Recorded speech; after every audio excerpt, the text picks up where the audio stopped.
Number 3, James from Duluth, Minnesota. The best SNL bit.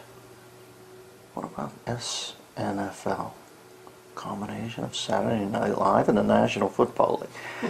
By the way, they didn't have any minions from the Obama administration going out last week to speak on Fox News about the war in Libya.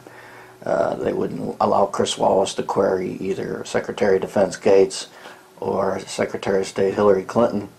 And my feeling is that when your core beliefs are so, shall we say, liquid, constantly morphing and changing, I don't think you want anybody out there answering hard questions from Chris Wallace on the off chance that our approach changes in mid-sentence. Therefore, I was thinking he should send people to Fox. He just should equip them with NFL helmets that are mic'd, like quarterbacks. They can call audibles. Wouldn't you love to see Hillary Clinton sitting there with a full-bore NFL football helmet on and explaining Libya, and in the middle of it going, wait a second, Chris. That's changed. Red! The best SNL bit. NFLS? What the hell is that? Routine by Steve Martin and Bill Murray. To me, what the hell is that? Don't know that I know that one. Do you know it? To me, the simplicity and universal communicability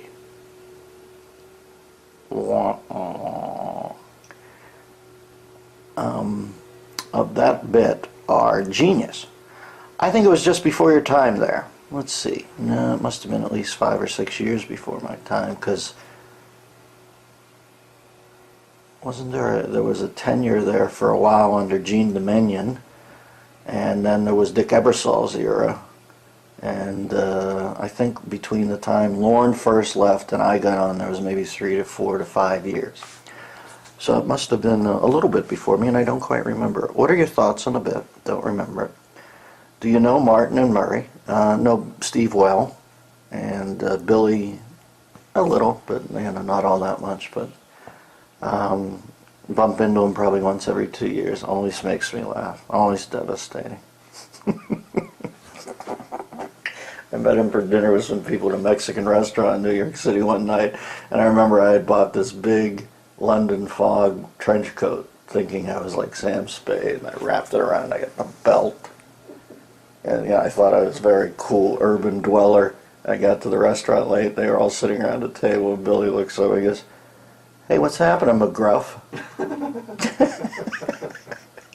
Crime dogged me right in front of everybody. What kind of people are they? Billy's a great, I was happy for him when he won the golf tournament up there, because he takes his golf seriously. Like I said, I know him less. I think it's what you get. Billy's a sort of big Irish cat, and funny as hell. Doesn't really play by the rules. Marches to the beat of his own drummer about as much as anybody in show business. But a convivial cat, one of those guys who engenders that feeling, and if you get a laugh out of him, you're over the moon. You're just kicking your heels up because he's the guy.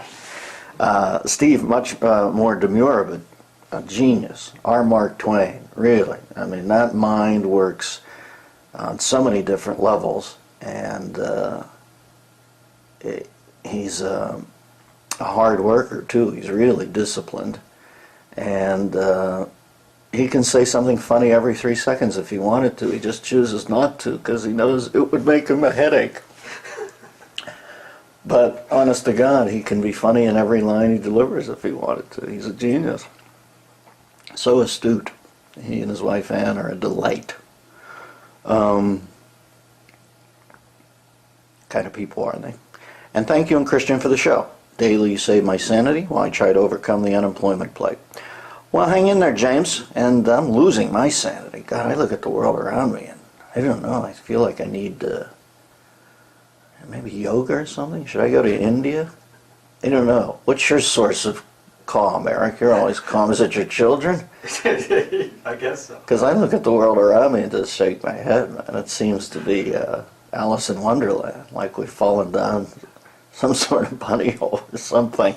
And there are times I'm on the air talking about this stuff 3 hours a day. And I go, really? What did I just hear recently where I said, really? Some, oh, I can't remember, but somebody had, was able to sue somebody for something amazing. You know, one of those things where you just think, wait a second, they didn't pass the test, so they weren't given the job, so now they can sue because they didn't, you know, it's like, you know, when I think back to school when we had unannounced quizzes and tests, I just love the idea of going up to, you know, we now live in a generation where kids will go home and say to their parents, they gave me a pop quiz. Can we sue? And the parent doesn't immediately spank the kid and say, shut up and study hard. They go, I'll call the lawyer. What the hell's happened? Enjoy these samples of the Bathrobe Sessions, a weekly video available only to members of the DMZ, the Dennis Miller Zone on DennisMillerRadio.com.